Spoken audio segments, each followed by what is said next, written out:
हां, हे बघा आमच्या गावाकडली होळी. आता ही आमची होळी आहे. हां, माझी सुनबाई बघा पूजा करत आहे.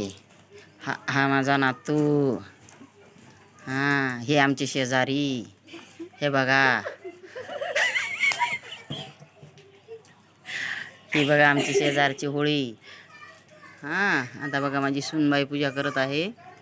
तुम्हाला जर आमची होळी आवडली तर आम्हाला सबस्क्राईब करा, शेअर करा आमचा व्हिडिओ आवडल्यास. हां, माझा नातू बघा कशी पूजा करतो. लय आवड आहे माझ्या नाताला पूजेची. हो, खूप खूप पूजा करतो. कधी कधी फेकतो पण पूजेचं सामान जिकडे तिकडे. मग दिवस जातो आमचा सावरायला ते. हे बघा आमच्या इकडे असं टाकतात हां होळीत. तुमच्या इकडे काय टाकतात माहीत नाही मला. आमच्या इकडे बघा हे करड्याचं फूल आणि तो एक